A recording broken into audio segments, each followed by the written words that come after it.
It's top tier Jasmine Allure, and if you want to have an alluring time, you better watch Countdown City WrestleCast.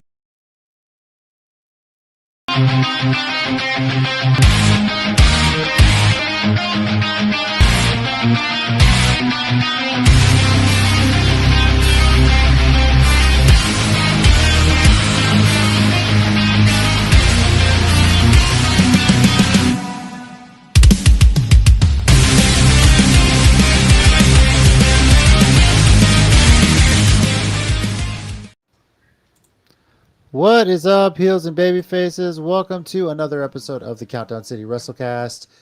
I'm your host JC. With me is that guy Tommy, Hello. and we got Big Mike. What's up, guys? 2024, almost through the year, kind of. Let's go.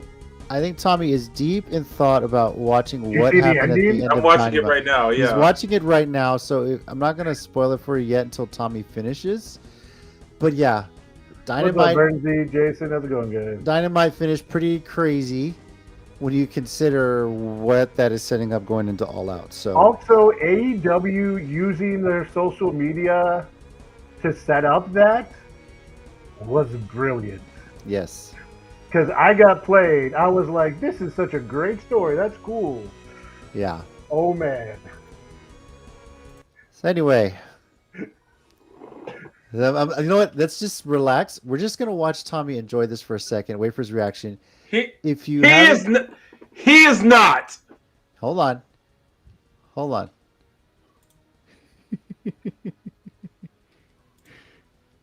What's up, Jason? We're watching Tommy's reaction to the ending of Dynamite right now. So Oh my god!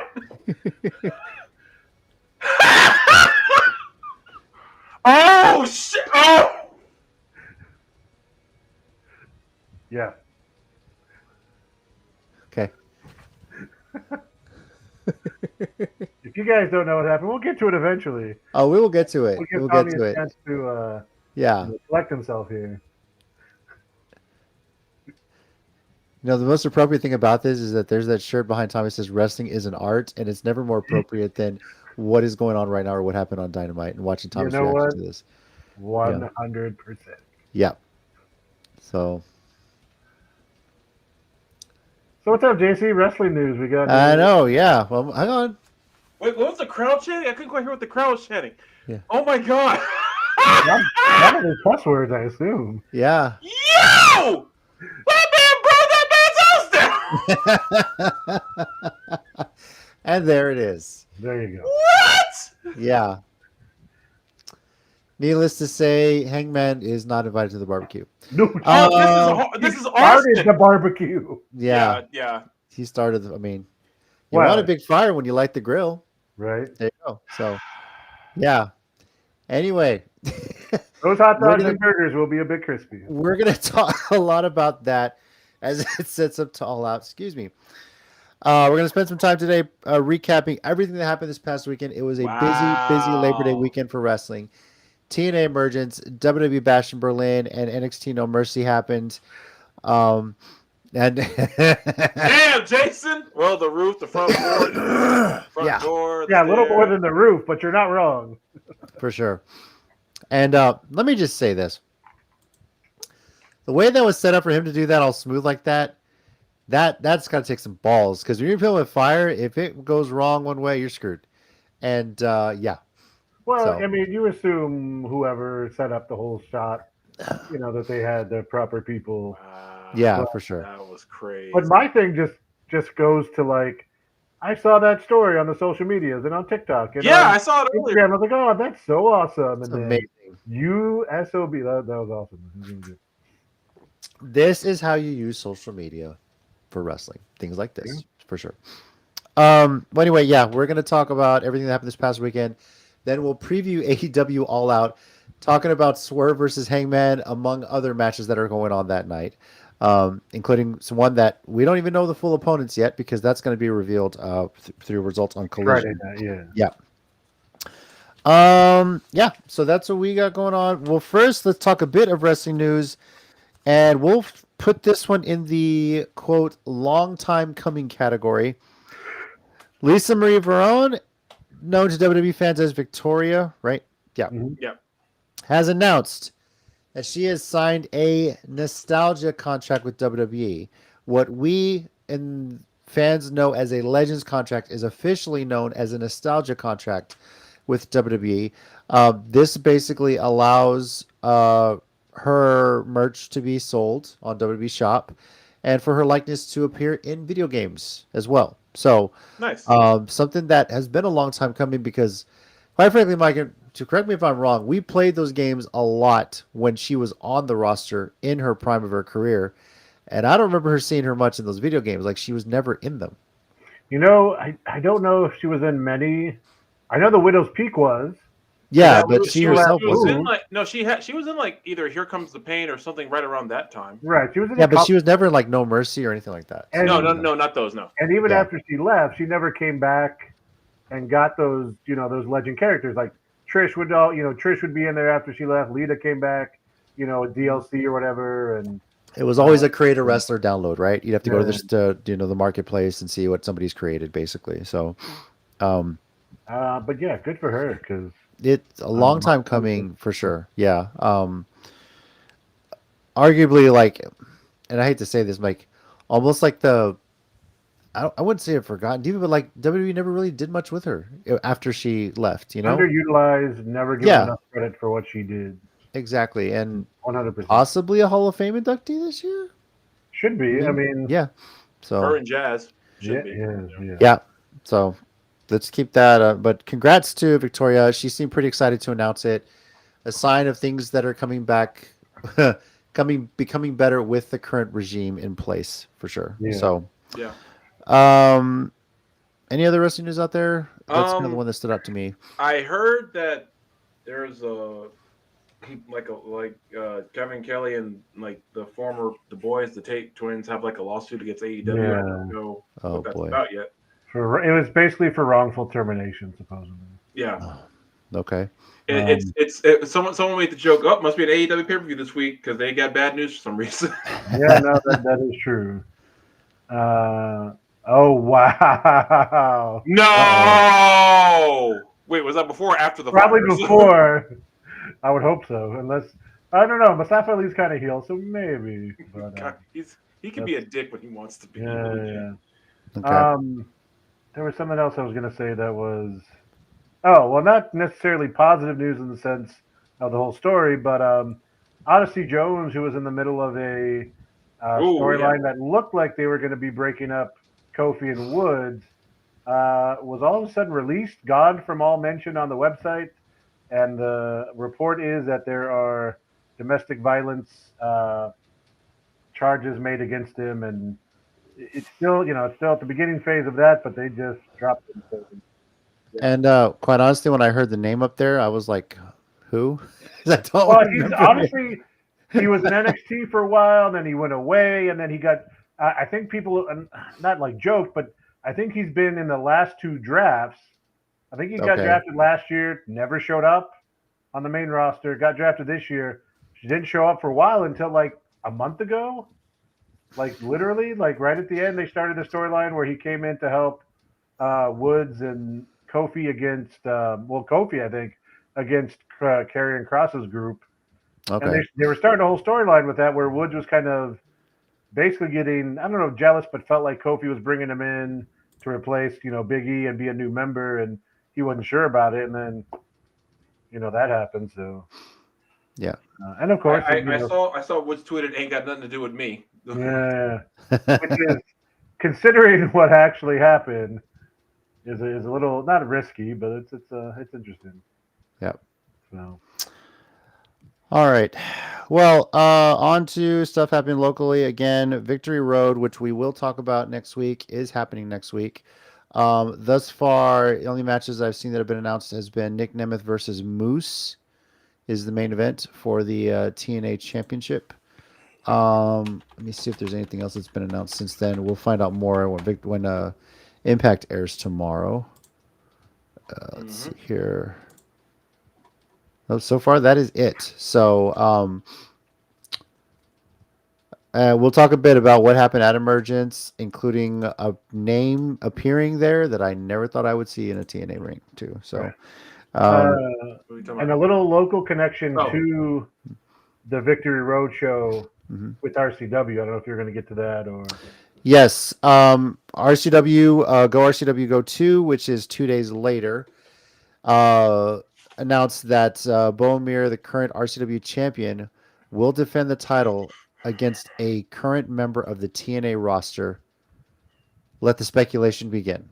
You guys have any PCO. guesses? Yeah. PCO? PCO. Oh, yeah, I was kind of joking when I said that. Well, no, I had the same thought. Actually, my first thought was Joe Hendry, but I didn't know if NXT would lend him to TNA that weekend. Well, I Brandon think they better might. be charging double what he's charging if he's going to afford Joe Hendry at this point. I mean, I would think that they would because he's been well, I guess it's spoiler lost at No Mercy, yeah, Lost both I mean, title matches, basically.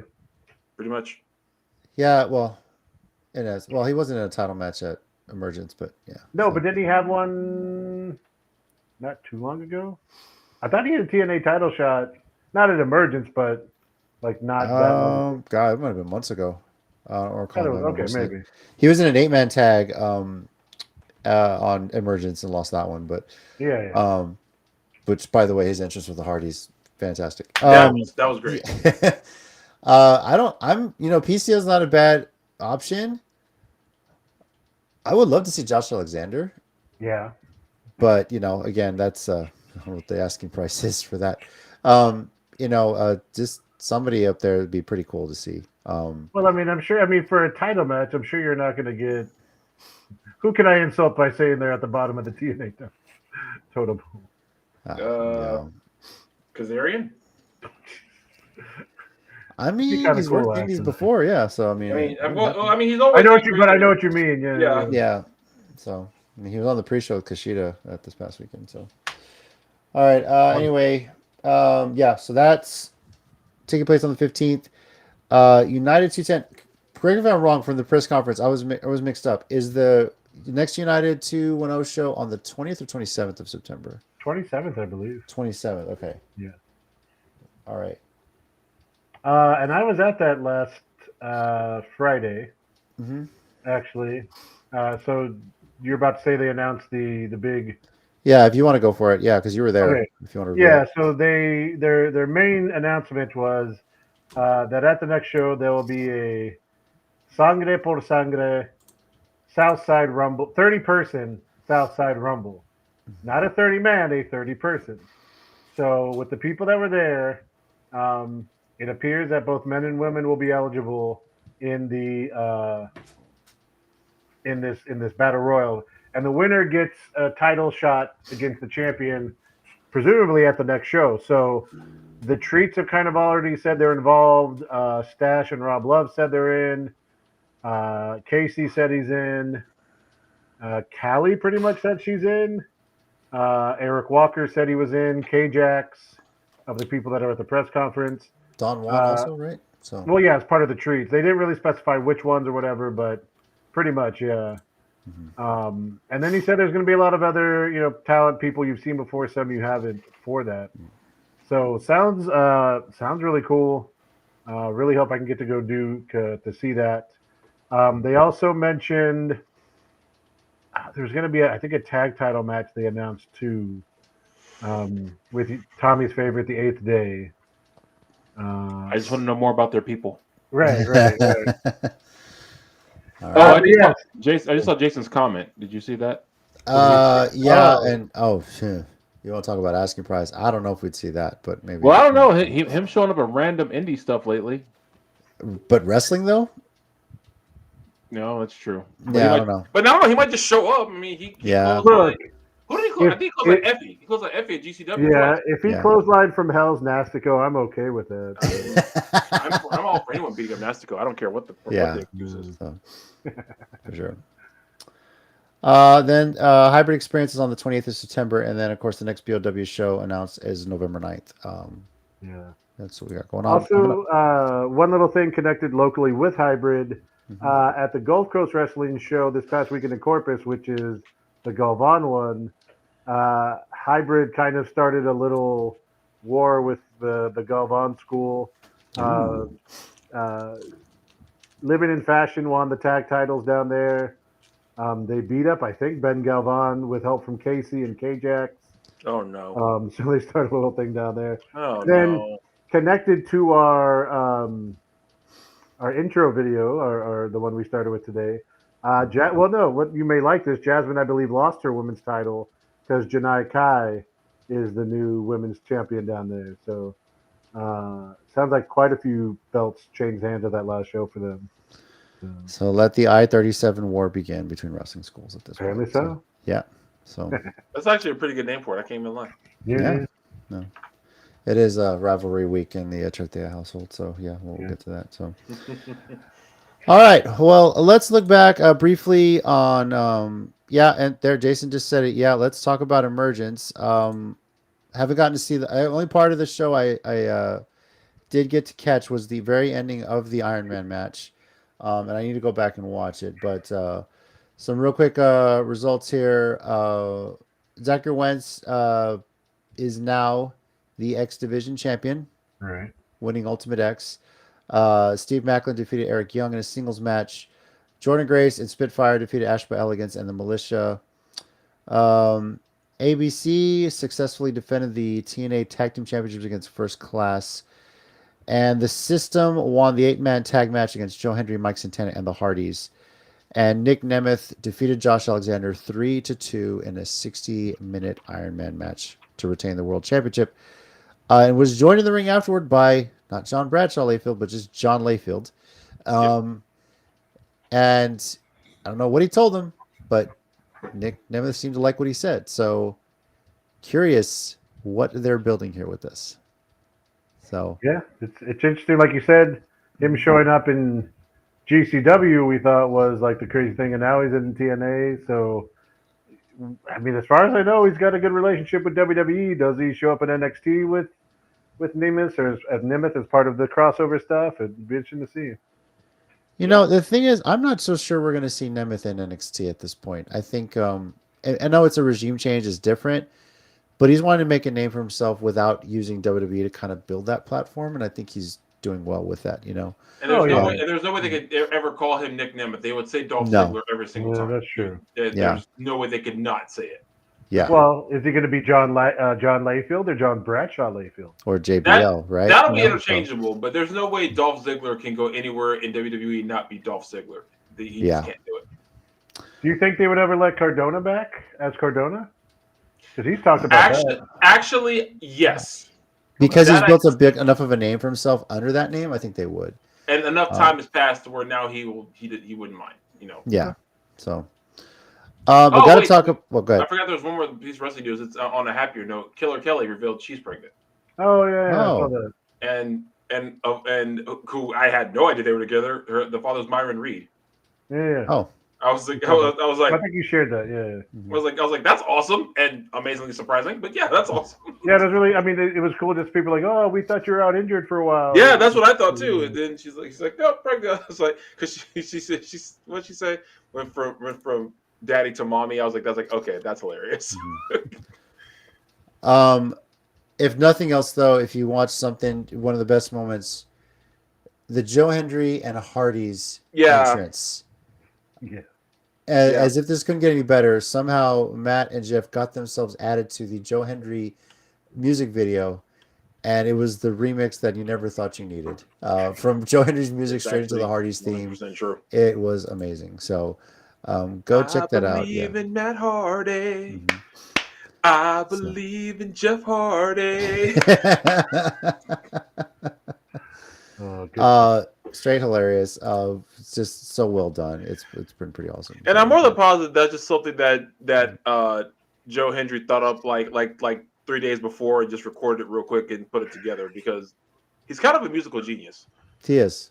And Matt's face when he does the spin, like he looked all excited to be doing it for sure. So all right. Bash in Berlin. We'll move on to WWE's Saturday afternoon show for us. And something about these European crowds, you know, these foreign crowds, they show appreciation when they get something. and it's something you don't see a whole lot on this side of the ponds. But man, German crowd was great. Show itself went off pretty amazing. I gotta say, interesting that I figured Gunther was gonna main event the match, but Cody and Kevin Owens starting it off was pretty damn cool. So, anyone surprised Bianca and Jade Cargill won the tag titles back? A little bit, yeah. I guess literally the Unholy Union won them just so they could have them win in England or whatever at that show, and then I don't know. Yeah. Now, CM Punk versus Drew McIntyre strap match. First of all, they did a good job explaining what the rules of this were, because I don't know how many times I've seen a strap match and the rules are all completely different. Or it's just a pin. Every strap match has like different rules, I think. It's pin submission, but this one was the corners. And the lights, I wasn't sure about the lights when I saw them, but it was a nice touch, and it made the match made sense with it. What did you guys think of the addition of the lights? I've seen them in other. I think it makes sense. Yeah. Because I remember watching strap matches in like the late 80s, early 90s, and I forget who it was, but that thing that I think Punk tried to do once is an old one where you're the heel's carrying the face, he touches the corner, the guy touches the corner over his shoulder. Yeah. Right. But the lights make it easier to both keep track and then determine when that momentum was broken. Because honestly, at the very end of the match, like Punk went to 3 quarters and then kept hitting go to sleep. And I was like, this is him. I guess he's still got momentum. Like he stops to do some moves, or they just let it stand there. So it allows you to kind of keep that a little bit better track of. So I'm fine with him. Yeah, that's cool. It worked out. I mean, when I first glanced, I was like, "Oh God, please don't be a dumb gimmick." But it made sense. It worked well. You almost expect like an LED light show when you had a winner. But yeah, right. So, little thing that they acknowledged in here: CM Punk is undefeated in strap matches, and this goes back to his career, apparently back into Ring of Honor that they tapped into with this. Yeah, I thought you were talking about WWE because I was gonna be like, if I had a nickel every time CM Punk won a strap match. No, they made it a point, like the stats they put up 2-0 in strap matches, now 3-0, and even looking back, I was like, oh God, he did one in Ring of Honor. Like you could probably look up all the strap matches he's been. There's been 3, and he's won all of them. So I think Tommy's looking it up right now. Yeah, that's like wait. You have to look it up. You don't know a CM Punk strap match from ROH? I am shocked, sir. Because it wasn't in ROH, it was in OVW. Oh, okay. It's one OVW. Oh, that's why they can mention it. Okay. But there was one other one. It wasn't under a WWE envelope or umbrella that I believe that he did. No, if you're talking about the chain match, that was in Ring of Honor. That's a dog collar match or something. That was a dog collar match. Okay. Actually he was in. As far as dog collar match goes, he's been in 4. The first one was against Raven. He actually had a 6-man one in TNA when he's part of the Gathering. And then he had lost the one to Jimmy Rave, which I cannot find a working DVD of to save my life. And he had the one against MJF. Yeah. Okay. Yeah. The strap matches, there's the one in OVW, and then there's probably one other one missing that was... it's actually, of all people, it was against Umaga. Yeah. That's the WWE okay. one, yeah. Extreme Rules. So it was WWE, all right. Yeah. Oh, I thought you knew that one. I thought you were looking at another one for another one. Yeah. Yeah. It was Oh, you know what? Because he cashed in that same night and beat Jeff Hardy for the world title. Mm-hmm. Oh wow. Okay. Pretty cool that they acknowledged OVW though. I was listening to the commentary. So. Yeah. Pretty cool they acknowledged OVW, and on top of that as well, whenever WWE does go overseas, Drew McIntyre cannot get a win to save his fucking life. So we. There's that. Oh wow. Yeah, well, I mean, we're not William Regal saying the name, but Umaga. Yeah, and it wasn't even like Punk won with shenanigans. Like he kind of beat him clean, which was pretty weird. So yeah. But they also said that was technically his first singles win, because ever since he's been back, he hasn't had a singles match that he won because he got injured so quickly. That's true. I think he had house show matches with Dominic, but they're not counting that because it wasn't on Raw. Actually, besides that, that's all he had was that, and then the one match with. Yeah. He hasn't had a whole lot, so it's been a smaller he's wrestled schedule. Since he came back. Oh my god! Because he got hurt in the Rumble, remember? Yeah, like, but even before the Rumble, aside from those two matches on the tour, he didn't do anything else. No, he came back at Survivor Series. They did promos. He had the house match in like New York. Maybe at the Garden, I think, or something. Yeah. Okay. And then he got to the Rumble, got injured, and then was pretty much out till he came back. He got involved at WrestleMania, and then they had the first match that Drew won. Yeah. So. Let's see what else happened. Terror Twins defeated Judgment Day, and dare I say, this is probably the most hyped the crowd was the entire night for this one, and hell of a storytelling with it. Rhea and Damian Priest are just a hell of a tag team, mixed or otherwise. It was just really well done. And then of course Gunther defeats Randy Orton by technical submission to retain the World Heavyweight Championship. But, Jason's made a very important comment. Oh, let me see here. I don't like Lights Out because how are we going to see the match? Oh, Jesus. Why? Okay, what does Lights Out even mean, honestly? It means basically non-sanctioned. Like, so how the first time they ever did Lights Out in AEW, basically it's like, in terms of the show itself, the show's over. Okay. But the match still happens. But they don't leave the lights off. They cut because like what they did was no. I'm just saying they literally turned the lights off and turned them back on to say like, okay, the show's over. Now this match is happening. You know. Yeah. So this is basically going to be the main event. It sounds like. Yeah, it sounds like this is going to close out the show, which it should. But there's not really rules in a cage match, anyways. Yeah, it's not like you couldn't bring something in and not use it. I get it makes it sound more, and again, like what we just talked about, the rivalry is worth it, and what they've done in this 1 year of their rivalry is amazing, but it just sounds like extra words. Make it sound, no offense, if you're they've done that. I mean, that was called the COVID era. Hell in a Cell is just a bigger cage match. So what? Honestly, it's a loophole for Tony Khan also to say this is going to count on their win-loss records because I'm not trying to like crap on AEW. It's not necessary. And Hell in a Cell is a bigger cage match, but it's not a lights out, no rules, anything goes. It's Hell in a Cell means like that. Like but I'm saying when they first did Hell in a Cell, like all that extra hoopla for a bigger cage is all I'm saying. Well, right, because you could go outside the ring, which you could never do with the blue cage and stuff like that. Yeah, I guess. Oh. I just feel like it's like saying that it's about the same thing to me. I don't see. We'll get to this more when we talk about All Out for sure. There's some thoughts on that. So, but as far as Bash in Berlin, I mean, it was a decent show. It wasn't really like moving the needle on stuff. I mean, the crowd was great, good reaction, good matches here and there. But I personally didn't think it was too crazy of a show, you know. So, personally, I felt like Gunther Orton went a bit long, honestly. So I think the crowd was just exhausted from everything else that had gone on that night too. So, you guys, any thoughts on it? No, I mean, kind of the same thing. Like, I think we talked about this last week. It's hard for me to get too invested in the WWE title match, like the heavyweight titles right now, because I don't really feel like either of them is losing them anytime soon. You know, I mean, with all due respect, like I love Kevin Owens, and again, it was a good match. I didn't really feel like he was going to beat Cody for the belt. Yeah.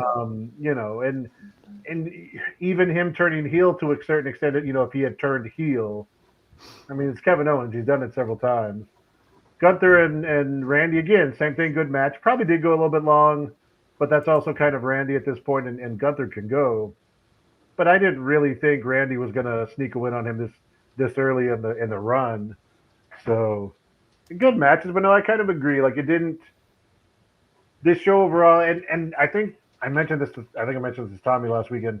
They're almost like a victim of their own success because they've made these international PLEs. They've been such a the crowd was hot. I mean, the crowd was amazing here too. Uh-huh. But you're right. Like it didn't. It was like okay, like Punk got his win. That was cool.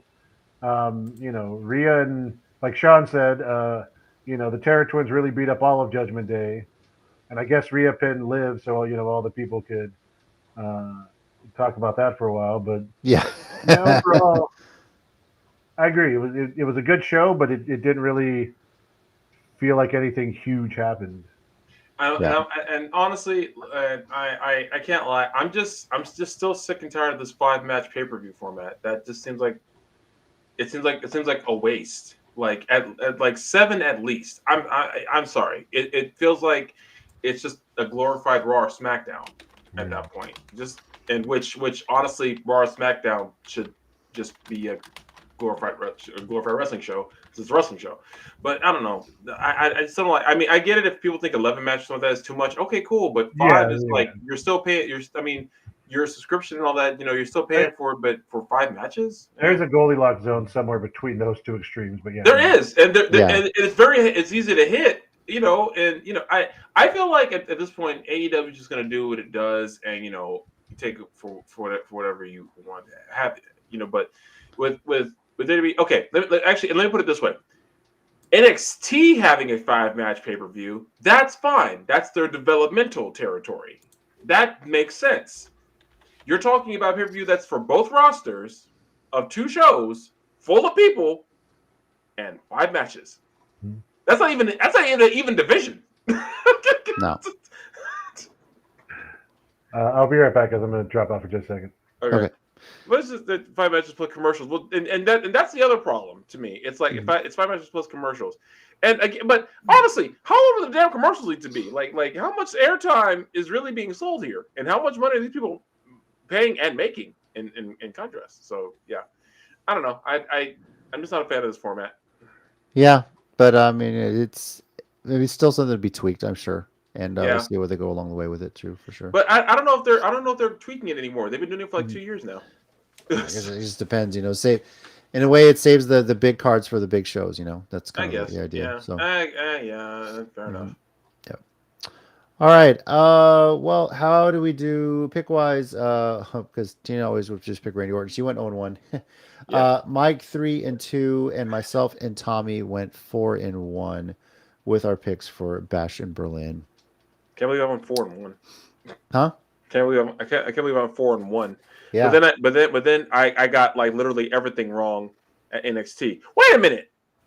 NXT had 6 matches. Yeah. Oh, what the? Okay, never mind. I take back every nice thing I was trying to say because that don't make no doggone sense. Yeah. Okay, go ahead. All right. Welcome back, Mike. Just in time for our WrestleCast ratings 0 to 5, 5-year WrestleMania 17, 0 being December to December. Mike, we'll start with you. What is your WrestleCast rating for WWE's Bash in Berlin? 4.25.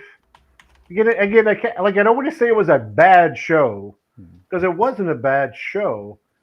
I didn't feel a lot of emotional investment, even with Punk McIntyre, which was a good match. Whatever happened, I knew that wasn't going to be the end of that rivalry. So it was fun, and Punk got his win. That's cool for the fans. I would have been okay if Punk lost again, but I'm just not big on Punk right now. The Terror Twins thing was fine. I figured they would beat them up in something like this. And like I said, it's hard to get really involved in the championship matches because they're not bad matches, but I don't really expect them to lose. So, right. But it wasn't bad. The wrestlers had amazing matches. They did really good, but I just didn't really feel a lot out of the show. Okay. For me, I'm on the same lines, but I gave it a 4. This felt like a placeholder pay-per-view, honestly. Wasn't anything whole special to it. I mean, it was great. The Berlin crowd got to enjoy it. It was a middle of the day show for us over here on Labor Day weekend, right? But it was just a 4 for me. I mean, it's still a good show, but still more, it was more for the fans that were in attendance. I feel just to get to have an event live there in Europe. So, Tommy, what's your rating? Yeah, 4 as well. I feel like it's a fun show. Just yeah, Yeah. All right. you know. I mean, there's nothing wrong with predictable. I don't mind predictable as long as it's fun. I said that before. It's just I'm having a hard time to still just like I said, just find this 5-match format. Like It almost feels like they're becoming the in your houses when they first started going to like more than the main 4 or 5 pay-per-views. Right. yeah. Like you said, like filler, like you said earlier, JC. They're just And fast actually, Sean Mhm. kind of said it. Like they have all that pre-show filler, but they don't really do anything with it. food. Yeah. That kind of makes it worse. It's like you could have. I don't know. I don't know. I just like this format's getting on my nerves, and like it's. I think they think because like the college football pregame shows and the NFL ones are so big and it's mostly them talking all the time that like that's what people want. I mean, if you get us a marching band and everything, that's cool. I'm down for that. Like, yeah, Well, throw that in. But like I don't care about the Booker T and what's his name, the guy they pay to be a commentator who has his own podcast. Like I don't care what they have to say about these matches well, yeah, well, for 2 hours.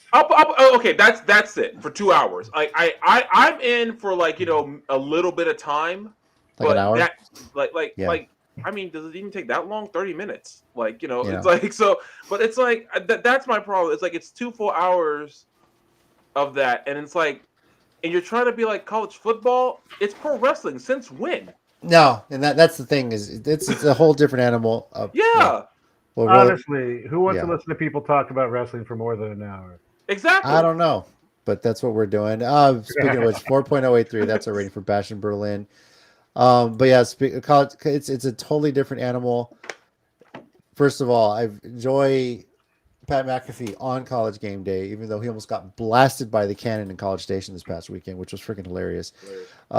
Him giving away money to kids that can kick a field goal, pretty cool stuff. But yeah. Oh, by the way, the difference between us and them, Mike, is we do not at all have that budget, so that's why we're just doing the best we can right now. So that's what. So. You get paid to do that? No. Yeah, No, I said budget. It's imaginary. Imagination. Oh, I got my Monopoly box over here. That's You have a true. Monopoly box? Lucky? All right. Talk a little bit about No Mercy, which took place on Sunday. I personally didn't catch a whole lot of this. We were busy with family stuff and everything like that. Went out on the first. My parents watched the kids, gave us, my sister, my wife, my brother-in-law, a little chance to go out and just get dinner together without the kids around. And we happened to go to Margaritaville, and they were celebrating Jimmy Buffett Day. That's awesome. It has been a year since Jimmy Buffett passed away on the first, so it was pretty cool. Oh my Live God, music. I didn't realize that. Yeah. So, but I got back to the kind we're staying at in time, and got to watch Ethan Page versus Joe Hendry with my son. Needless to say, he was very disappointed in the ending. He wasn't. Oh, your kid's totally invested with it. Look, here's the funny part about this. Apparently, while we were gone, my daughter put together a karaoke night with my parents and their cousins. Nice. And one of the songs my son sang was Joe Hendry's theme song. Love it. That was the one he wanted for his karaoke. So, yes. That's hilarious. Exactly. So, but I'm proud of my son. He's all into it. He knows who Trick Williams is.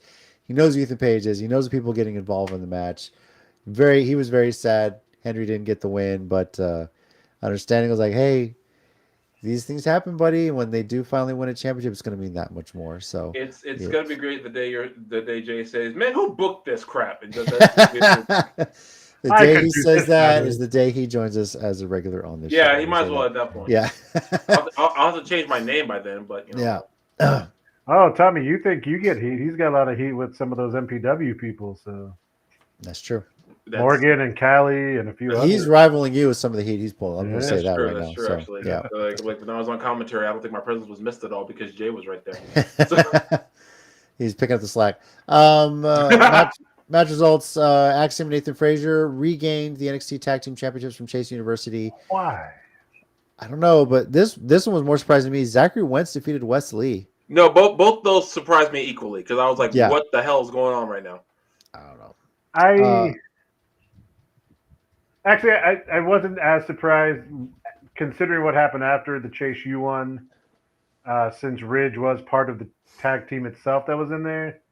And the other one I'm not either because he did just win the X Division title, and it that's true. doesn't hurt Wes Lee. In a way, it's protecting the X Division championship. In the way that, and then it doesn't really hurt him, depending on where the story continues from here. That's my thing. I was like, it doesn't really hurt him. I was like, I kind of have to see where they're gonna go with. That's what I mean. But like, I assume it's going to continue on. And okay, let's fantasy book this right now. Wesley gets a shot at the X Division title at Victory Road against Zachary Wentz. I mean, what do you think? I'm in for that. Yeah. I mean, it would be the perfect kind of rebound of him just saying he's just a TNA wrestler, you know. Yeah. Yeah. And if he were to win it, oh boy. Yeah. Full disclosure, I haven't got. The only one match I got to see from this was the main event. Did Zachary Wentz come out with his X Division title? Yeah.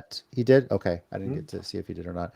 Because I don't think I had seen all the results from Friday when it came on, and I was like, "What is he?" I was like, "Oh," I was like, "Okay," I didn't even realize he had won it. So yeah, no, they let him bring it out. Cool. Yeah. Awesome. So it was, yeah.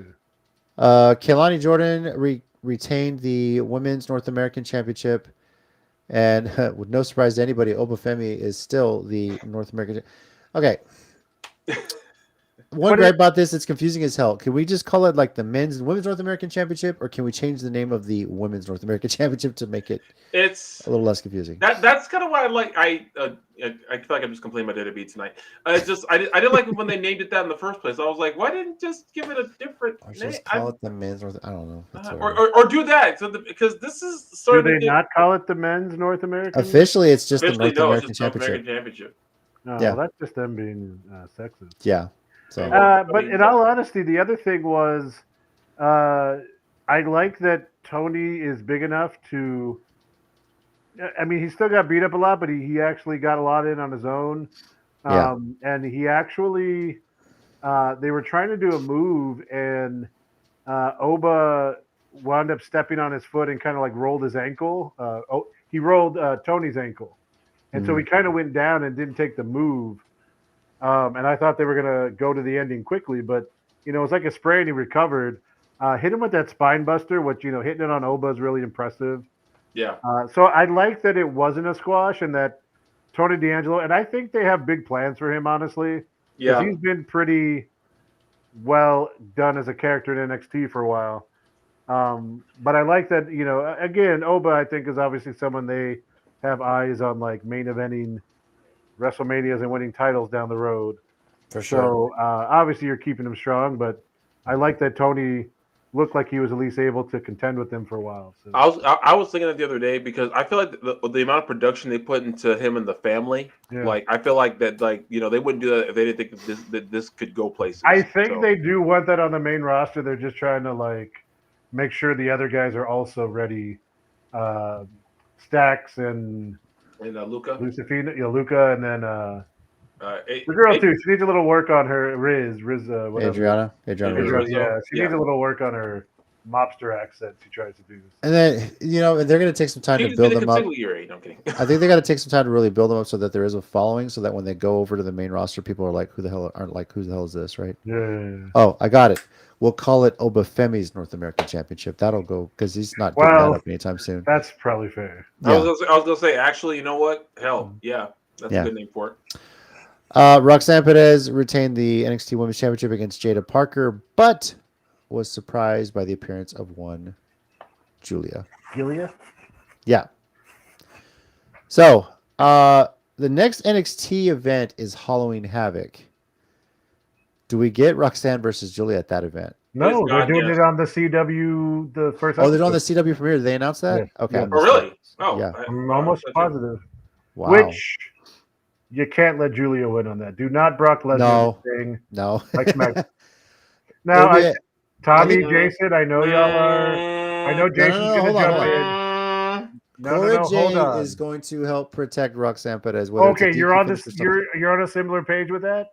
They are Yes, bringing her back to finally be on the same side again, right? yes, they are. Bring back Have you who seen again? the TikToks that they've been making together? Cora Too? They're Jade. pretty hilarious. Corey Yeah. Jade. Corey Jade. Yeah. Okay. You know, they've kind of been on opposite sides since Cora turned on her, but I agree. I think you bring her in as a heel. My only point is, You sound like my son, Sean. I'm just gonna say that right now. So yeah. Oh. that's fair, Sean. She keeps the belt with shenanigans, and I'm fine with that. Mhm. And I understand that Julie's a big star, and you and Jason want her to come in and win everything, and basically dominate WWE. But you got to save it for something different. Don't Brock Lesnar this like what they did with Kofi.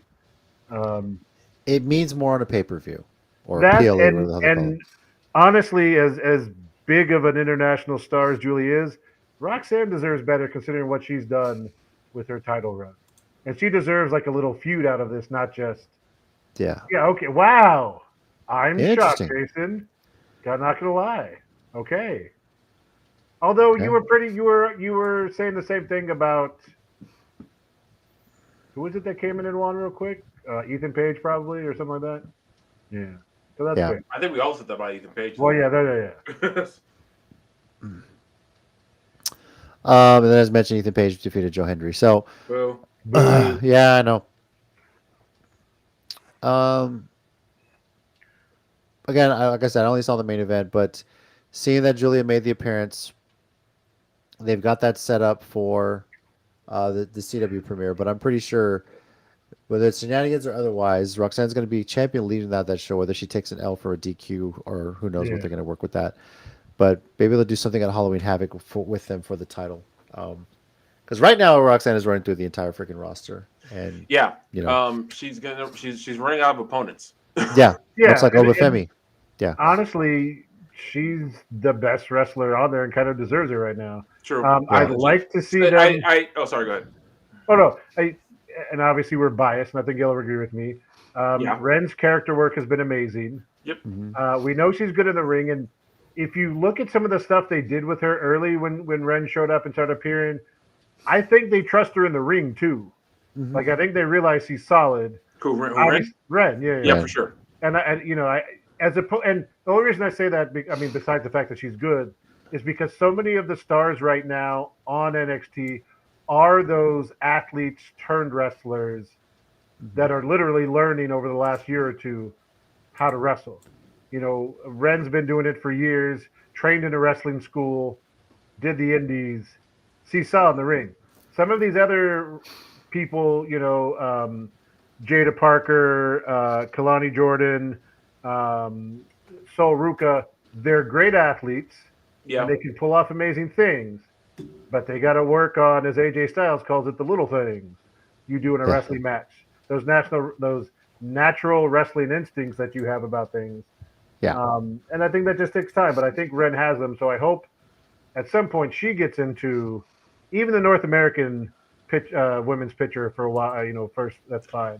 I feel like honestly with Ren, the way that they push her is I feel like when it's time, they're gonna kind of put her in the main women's title scene. Once maybe Roxanne and the rest of them kind of have their call up. Yeah, kind of like how they're called up. I think they're because I think that I don't know. I feel like they wouldn't do that to her with the way that they've been pushing her now. Like right now she's still she's being a nuisance for the crew. So I feel like she's gonna wherever they put her, she's gonna shine and and that's gonna be annoying for everyone else who it's gonna be annoying for the internet who eventually won't like her because she's so good at what she does because that's the internet.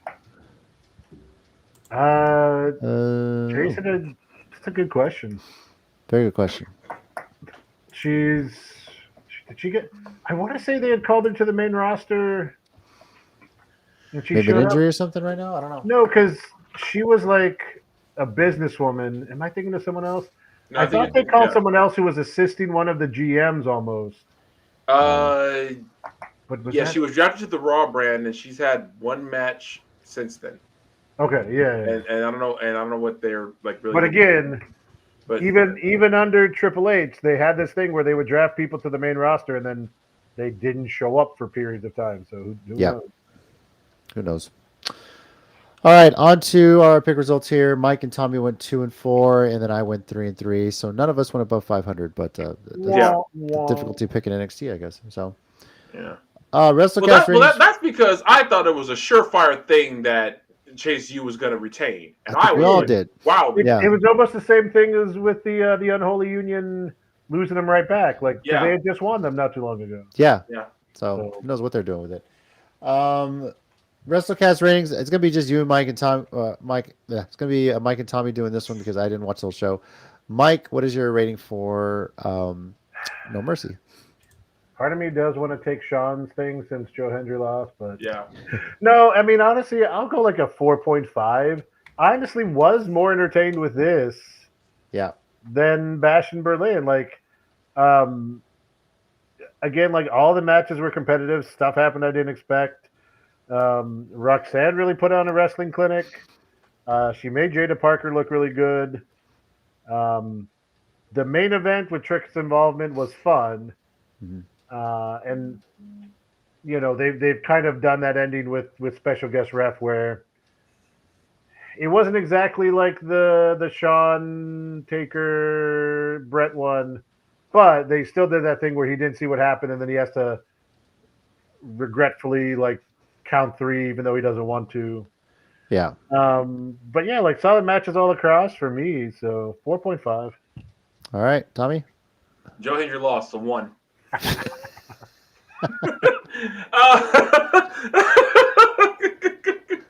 I can't quite give it a 0, but no, 4.25 for me. I do feel like this is a slightly better show, maybe because I have one extra match. But yeah, no, I feel like with the unpredictability of it, which can also be a good thing in wrestling, depending on how you do it. And I think this is an example of it being done well in terms of like the tech, because as surprising as the tag title thing was to me, given what happened on NXT afterwards, I was like, okay, that's interesting. Okay, I'm down with that. But I'm a little sad they keep screwing over Chase U like every single chance they get.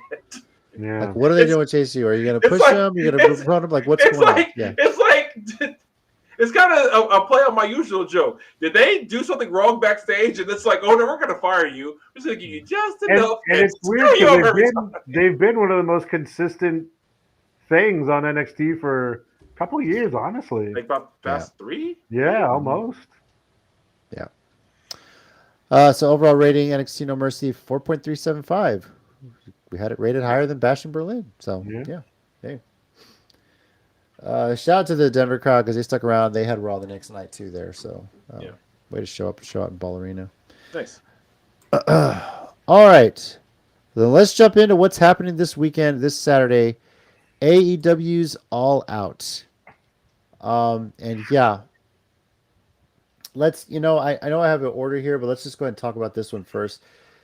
Steel cage match, probably going to main event the show now because it's a lights out, unsanctioned, nobody, no falls, no count, add whatever name you want to this. Swerve Strickland versus Adam Page. Oh, this will be evil, and I love it. And by now, if you haven't seen it yet, sorry, we're going to spoil it. Earlier today, Mike, as you saw, Swerve, they announced that he had bought his childhood home on social media. And I will say I thought it was weird that they were like with the help of his manager Prince Nana, but I didn't think much of it. I thought it was like okay, it was just like whatever. I just see okay, and here's why I didn't think that was weird. Here's literally why. The way Swerve talks about Nana and vice versa, I think they have legit become serious friends. It's not just like because I don't know if you've heard Swerve talk about Nana nowadays. He says things like, "I want him in the video games. I want his dance to be some kind of thing you can do. And I want him to get all the success he deserves because he's been doing this for years. And he even says, like, I love the contrast of him doing the dance behind me, and I'm serious, stone faced. He said, like, because someone asked, does that annoy you? He's like, no, I love it because it's almost ridiculous that I'm like seriously faced and he's in the back doing this the whole time. So that's why I thought that was like, okay, just Nana helped him buy a house. That's do for each other. Didn't really think anything of it. That and his coffee things. That was probably some of Prince Nana's coffee money that he's been making apparently from because he has everyone share his coffee all the time. Oh, I missed this, by the way. A little bit of breaking news.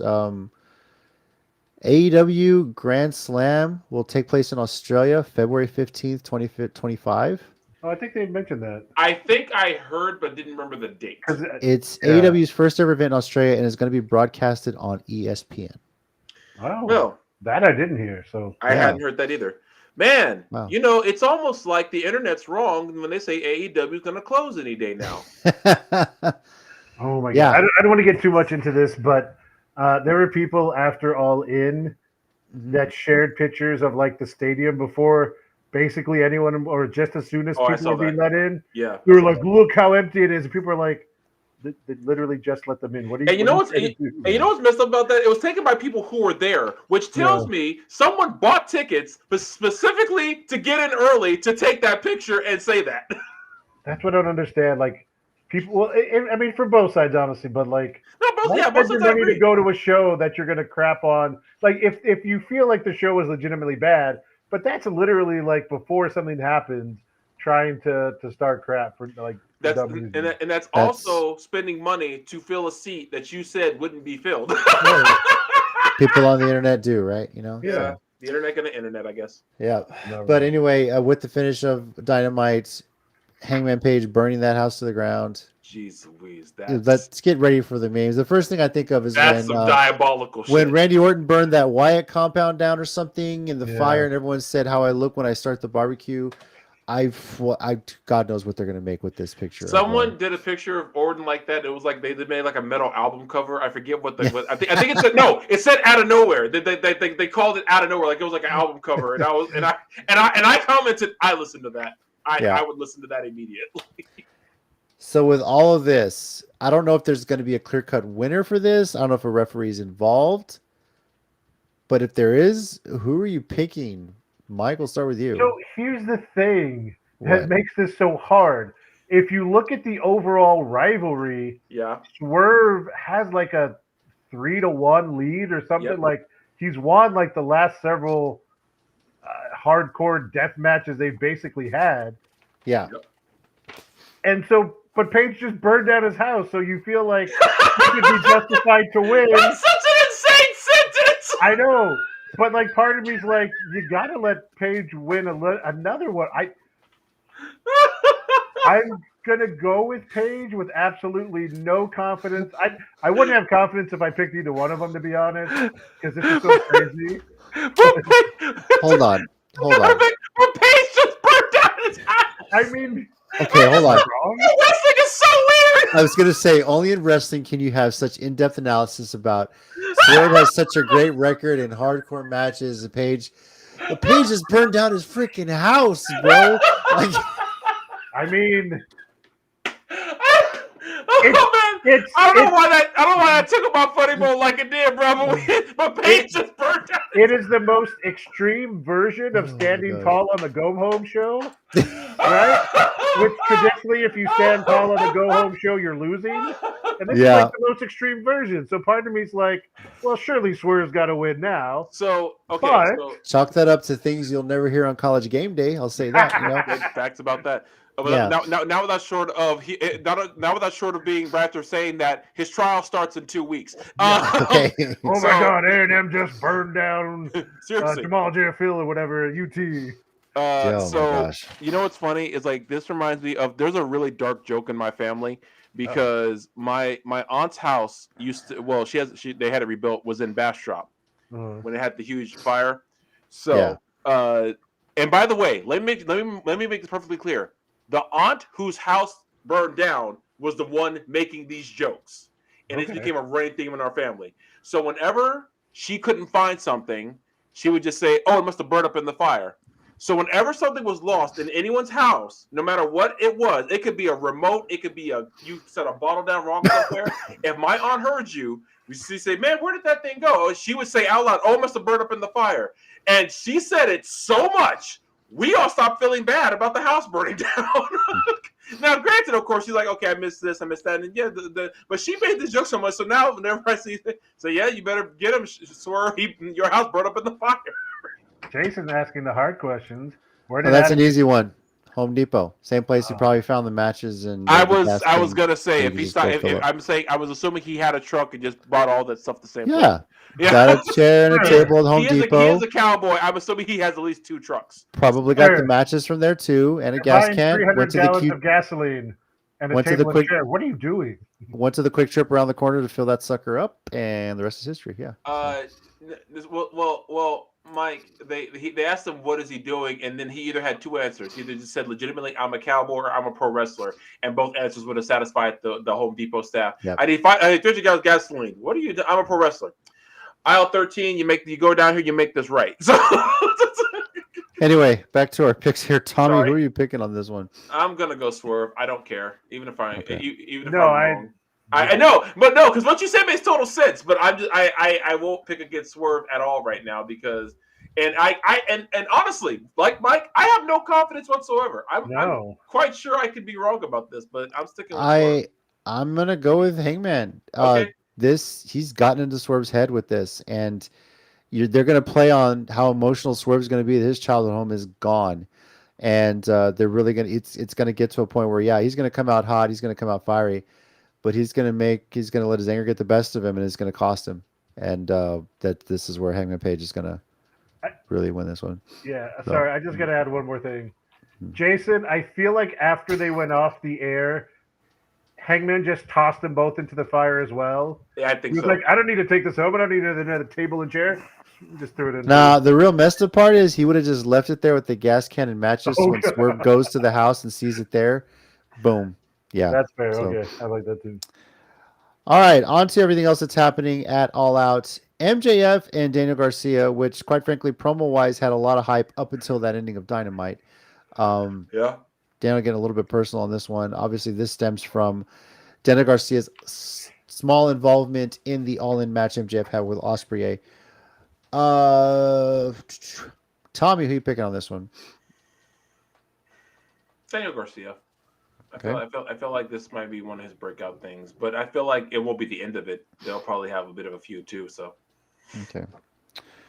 I'm gonna go with MJF. I honestly don't see him losing a couple matches in a row. Honestly, so I'm going with MJF. Mike, what about you?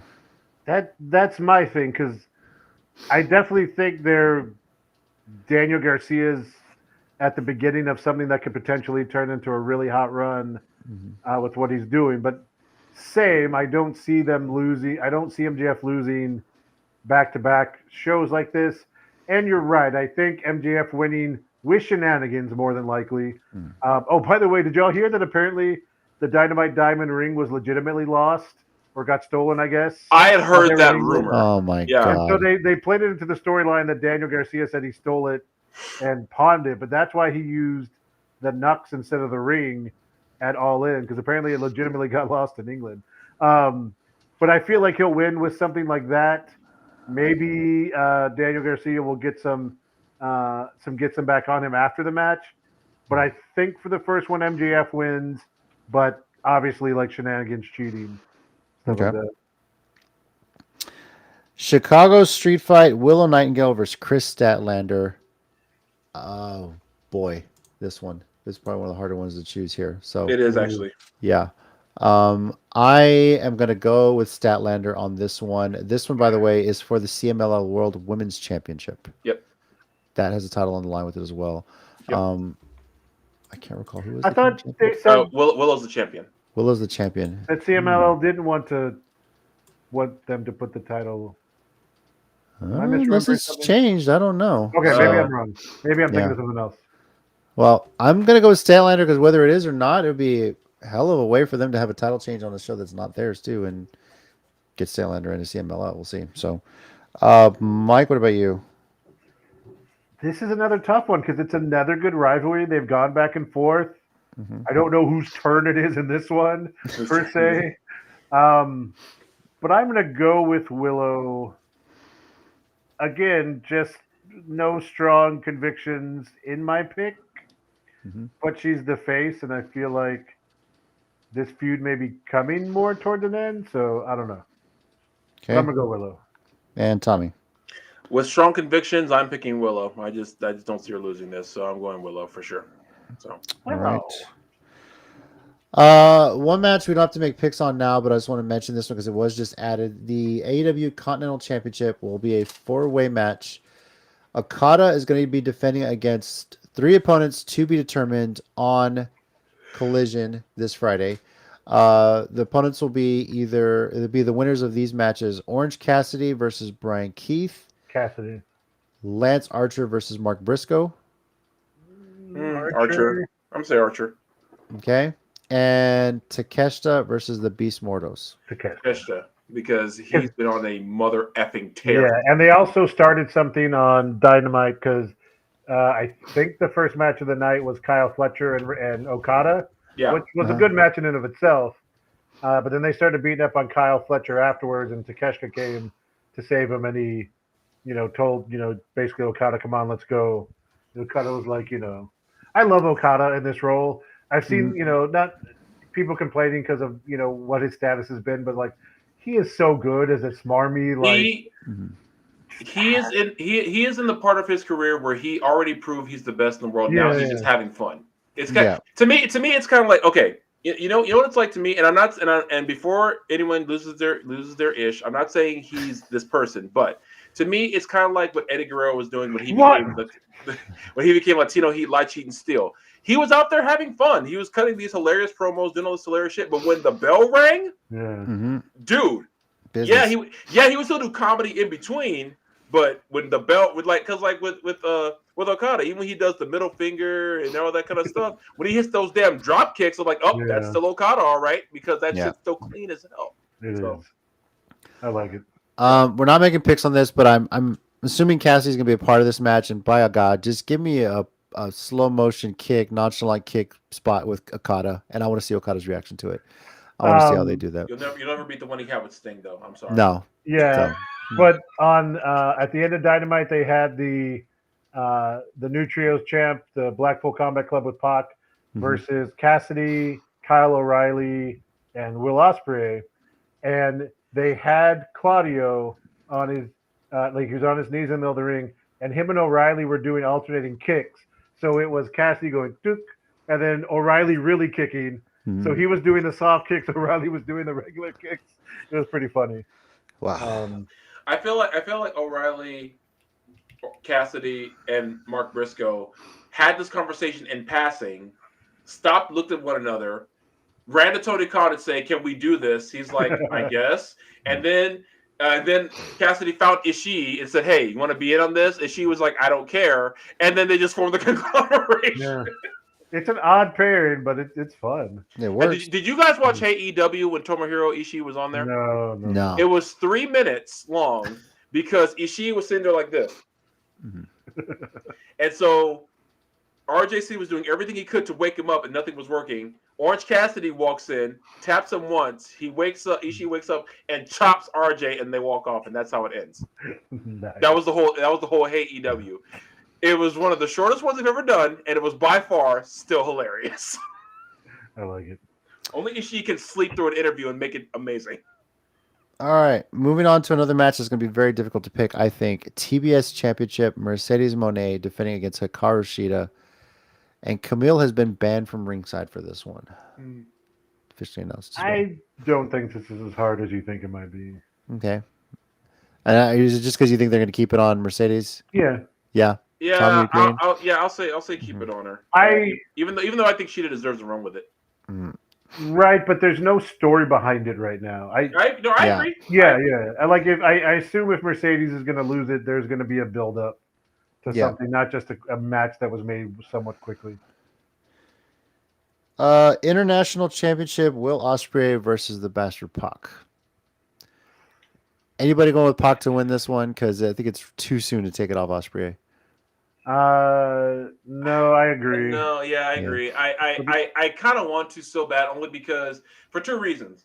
One, he finally got his all-in moment. Yeah. At because the last year, I think he was injured or something, so he couldn't make the show, which sucks because I know he wanted to, and then he finally got the all-in moment where he finally, won the belt and everything. And then also because that man used the poison Rana as a sneak attack. Who the hell uses a poison Rana as a sneak attack? When he did that, I was like, Jesus Christ! Gotcha. He's programmed in the video game. You press the punch button, he does a poison ramen. That's how it works. So. I love he said, "Don't you dare forget about me." And I was like, "Okay, yeah, but you broke his neck before the match, bro." So, Guess Vacant's defending that title. yeah, for sure. But no, it's I think it's a case of I think the injury bug hitting Pac repeatedly is what's kept him from really having the success that he should. Yeah. But I think if he goes like he's been going and like just stays healthy and everything, I think I think like 2025 could be his year for a major breakout by himself. Mm-hmm. Yeah. All right. Tag team championship: Young Bucks defending against Blackpool Combat Club. That was just added this evening on Dynamite. Mike, are Claudio and Wheeler Yuta going to add a tag team championship to go with their trios championship that they currently share with Pac? Yes, because F the Bucks. Okay. No, I mean, I'm going to choose them because I can never not choose Claudio. I don't. I realistically am not sure it's going to happen, but I'm going to choose them because I really hope it does. Okay. Tommy, what about you? God, I want to pick them, but it's the Young Bucks. So, and I feel like grizzled young vets are still waiting in the wings somewhere. Them are the Acclaimed. So I feel like it's one of those two teams. So I'm gonna go with Young Bucks for now.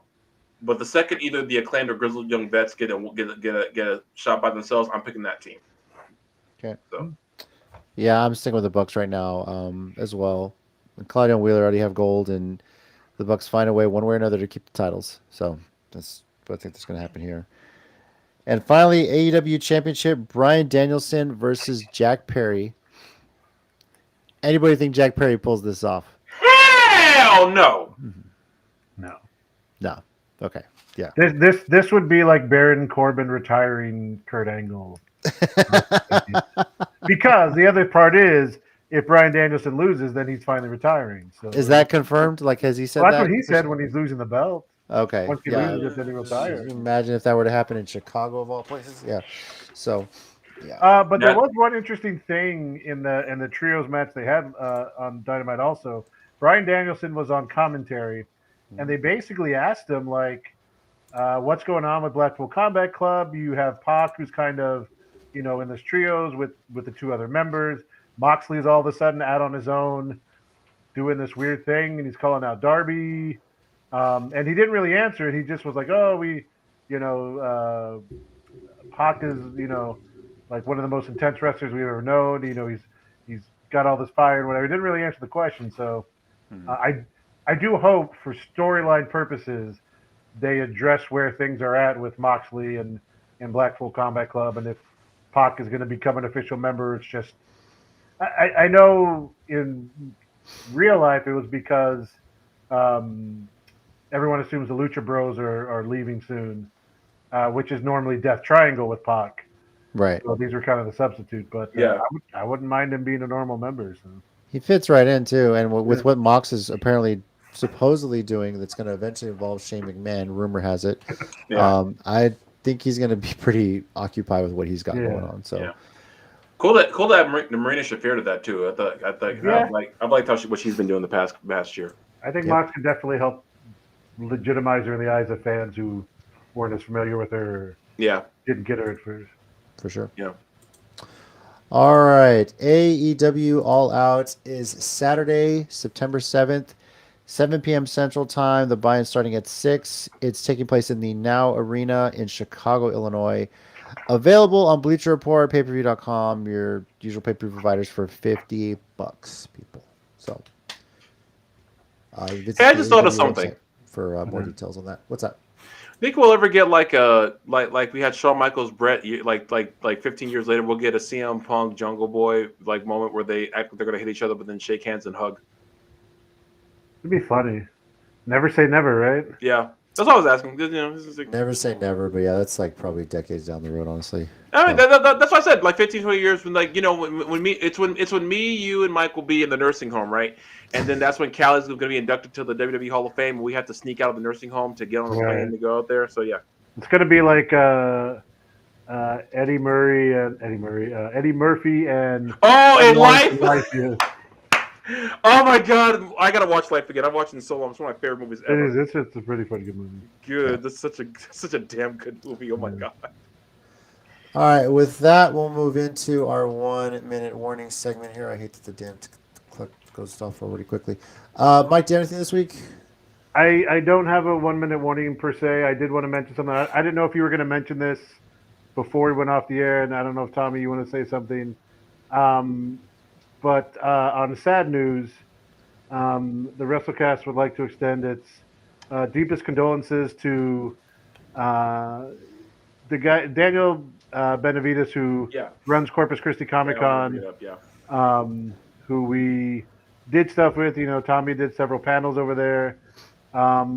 Tragically lost his eldest son these last couple days. According to the news report, the son was with some friends up here in San Antonio and was heading back.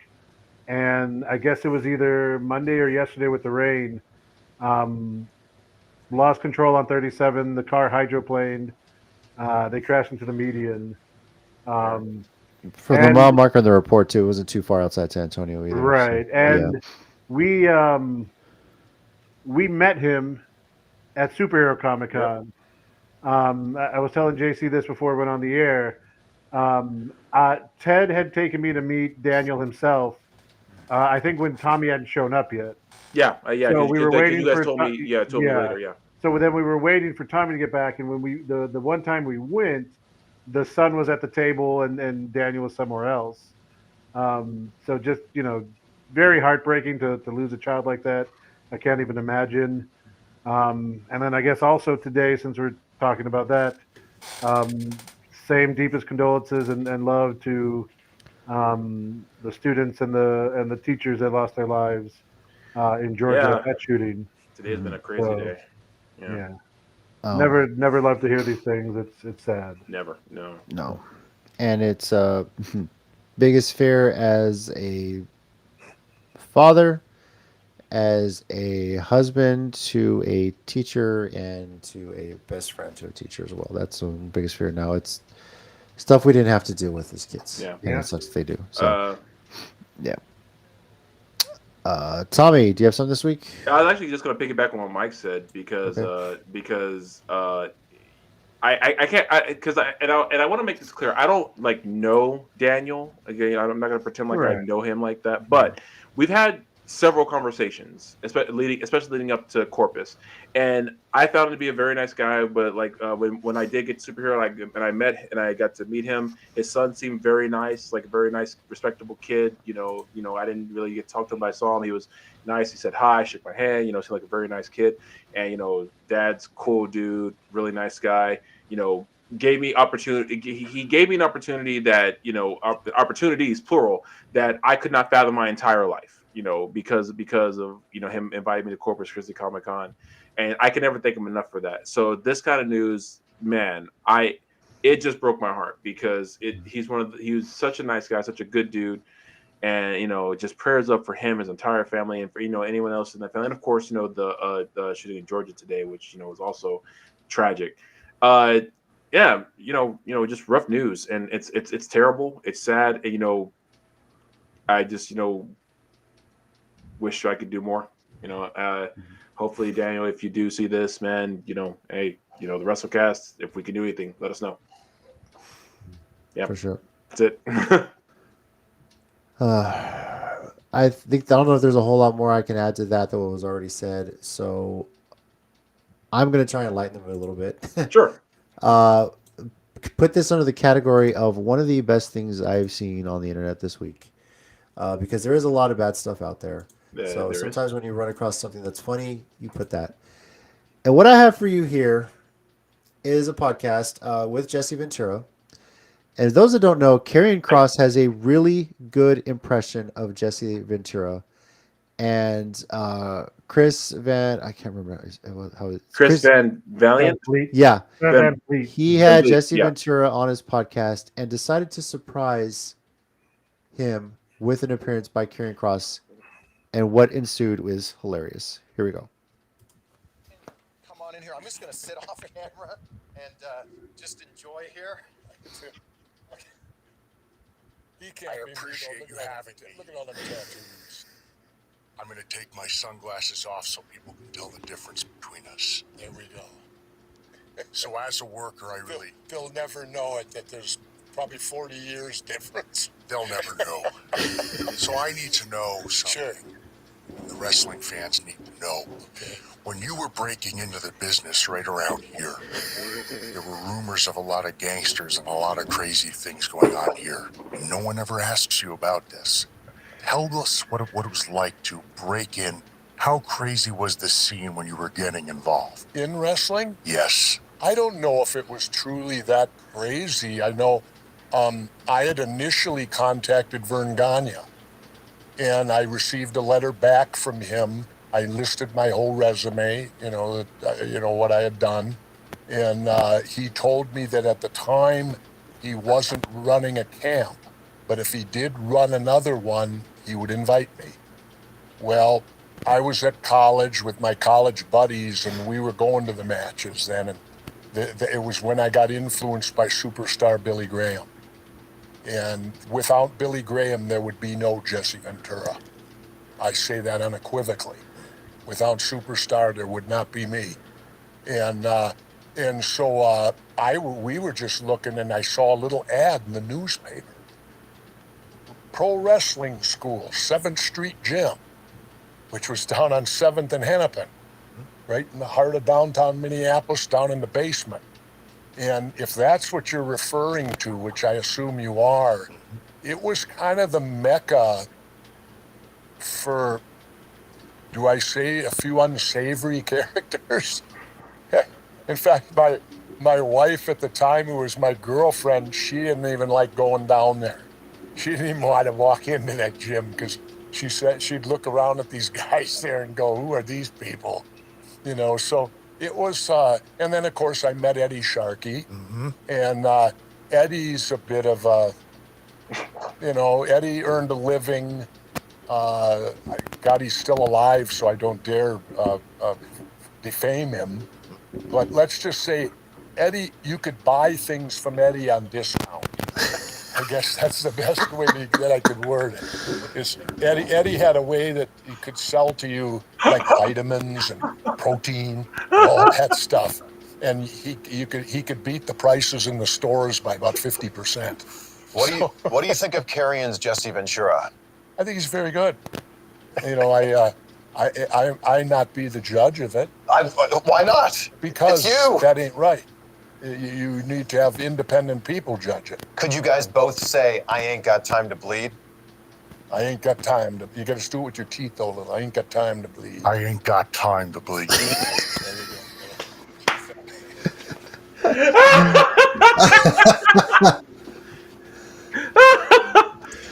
I saw part of that, but missed that last part. That's awesome. Yeah. All right. So, go ahead. It's just look, all I'll say this is it's great to see when wrestlers now who probably grew up doing impressions of wrestlers they looked up to get to meet them and do it for them. Those are always great moments, and I just enjoy seeing that. And it was just a nice interaction they have there.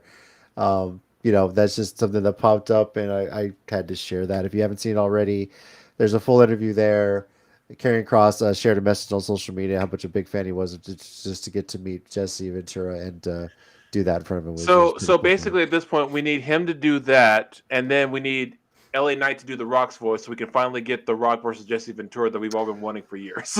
Look, as somebody who has done some impressions in my life, the fact that I got to meet Jess Harnell, who voiced Wacko Warner for the entire old and current run of Animaniacs, for me to meet him, do my impression of him, to have an autographed picture of him where he writes literally, "You are the other wacko." That's Stamp of really approval. cool. And I didn't will know you had cherish that. that. Awesome. I will cherish that always for sure. So I was just gonna say, break up the Final Testament and just make him a Jesse Ventura, like what they did with some of those. Like, No. it can't be any worse than what he's doing with Final Testament, and that was No. great. So No, Yeah. what they do what they tried to do with Jason Jordan. He's actually Jesse Ventura's long lost son. that'd be even better. There's got to be a stable out there somewhere where they just get people doing impressions of old wrestlers. You have Karrion Kross doing Jesse Ventura. You have Jay Lethal doing Macho Man Randy Savage. I don't know. You could have some fun with it just for a fun time or something like that. So, that'd be hilarious. Yeah. Thank you, everyone, for joining us. Once again, AEW All Out is Saturday, September 7th, 7 p.m. Central Time from the Now Arena in Chicago, Illinois. $50 on Bleacher Report, ppv.com, and wherever your pay-per-view providers are as well. Next week, we are going to recap All Out, and then we will also preview TNA Victory Road, which is taking place here in San Antonio. If you bought tickets, the service fees are probably more expensive than the ticket itself. But we'll be taking a look at that, what is going to be happening at Victory Road. We'll find out more about that card probably with announcements on Impact tomorrow. And just stay tuned to TNA social media. They're very good about announcing what they have planned on social media. We'll talk about that, and we'll also mention what is going to happen at RCW's Go RCW Go 2, which takes place the following Sunday as well. So, as always, guys, always a blast getting to do this with y'all every week. Yeah. God, we made through like a gauntlet of crazy stuff for us. Yeah. Over here, we got Tommy. We got Mike. Thanks, guys. Be good to each other. And I'm JC. As always, heels and baby faces. Remember, pro wrestling is real. People are fake. fake. Reach for the sky, boy. Boom. We'll see you next week. Adios, Gunther.